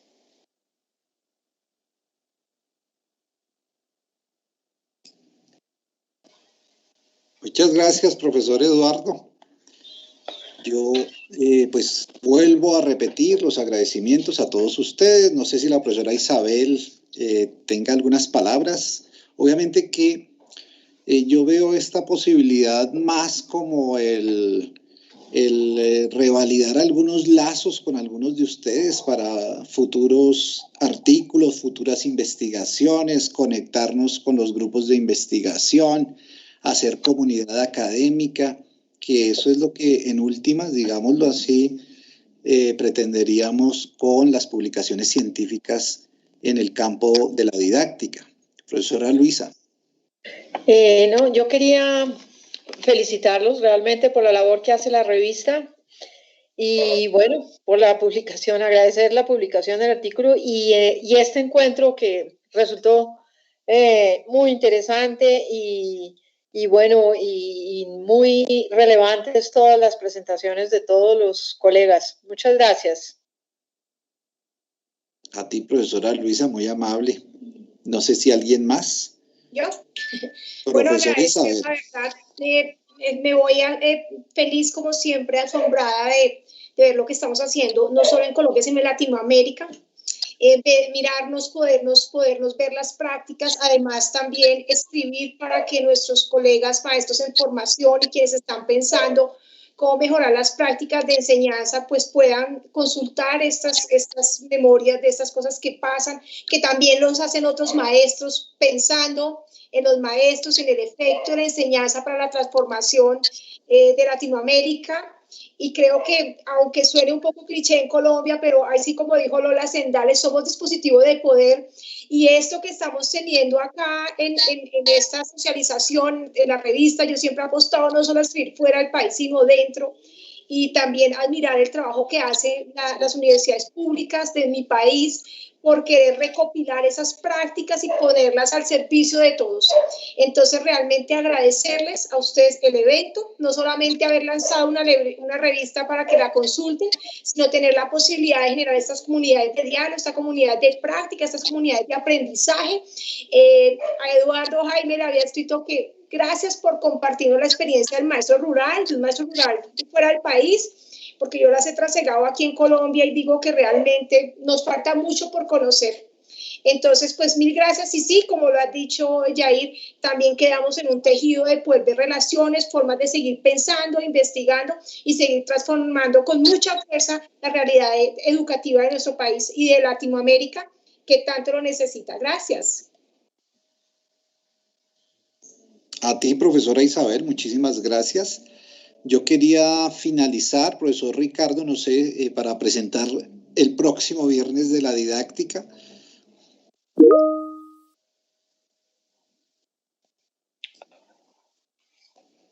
Aló, profesor Jair, ¿me escucha, profesor? Claro que sí. No sé si de pronto el profesor Royman, que todavía por aquí nos acompaña, si quisieras de pronto algún mensaje de despedida.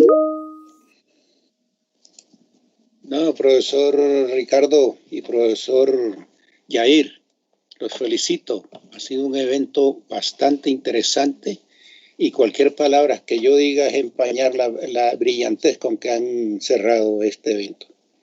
Gracias, y solamente recordar que la revista TED está cumpliendo con sus objetivos y es la dinamización de la comunidad científica, rescatar todos esos productos y darlos a conocer. Interesante. Gracias, profesor. Claro que sí, profesor Royman, uno de los pioneros en la revista Tecne, Episteme y Didaxis, que siempre será un honor y un gusto tenerlo por acá. Bueno, antes de que el profesor Jair cierre con broche de oro esta excelente actividad académica, también queremos expresar nuestro saludo, como siempre, a las autoridades académicas de la Universidad Pedagógica Nacional que también hacen posible este evento, al Centro de Investigaciones SIU, al grupo de trabajo editorial, a la Oficina de Comunicaciones, por supuesto, al director del Departamento de Química de la UPN, el profesor Luis Alberto Castro, también con todo el apoyo y la disposición, como siempre, con nuestro viernes de la didáctica. Muchas gracias, profesor Castro. Y bueno, nos despedimos también desde el grupo IREC, agradeciéndoles su participación y adelante, profesor Jair, con el próximo viernes de la didáctica. Bien, pues hacer la invitación a todos ustedes para el próximo viernes de la didáctica. Un viernes de la didáctica organizado por, como ustedes saben, el grupo IREC, y en esta ocasión también nos han permitido a la maestría en docencia de la química participar con una conferencia conjunta, digámoslo así, de la profesora Laisa María Freire de la Universidad Federal de Río de Janeiro, que se titula ¿Qué nos reserva el futuro? Es una profesora experta en educación ambiental, así que los invitamos obviamente para que participen de este ciclo de conferencias en el marco también del viernes de la didáctica. Posteriormente tendremos al profesor Royman Pérez Miranda con su conferencia Desafíos Tentadores en la formación de profesores de química. Muchísimas gracias a todos ustedes, profesores. También agradecerle a todos los que han estado detrás de bambalinas haciendo la gestión correspondiente para que podamos estar en sus casas en momento de pandemia, pero en un momento también de oportunidad para seguir adelante y sobre todo leyendo nuestra revista TED, por el numeral TED en casa. Muchas gracias, profesor. Muchas gracias, feliz noche a todos y todas, sigamos cuidando la salud y la vida. Felicidades. Chao, chao. Gracias.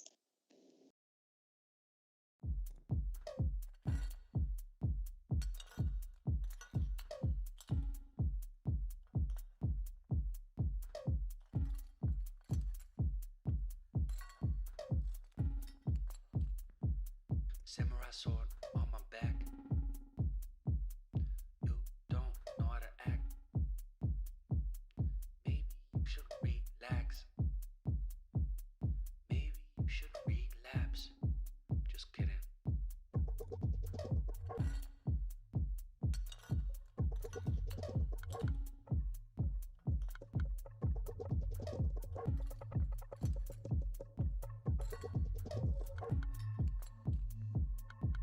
Stop, stop, stop, stop, stop, stop.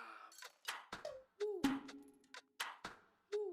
Stop, stop, stop, stop, stop, stop. Stop, stop, stop, stop, stop. Stop, stop, stop, stop.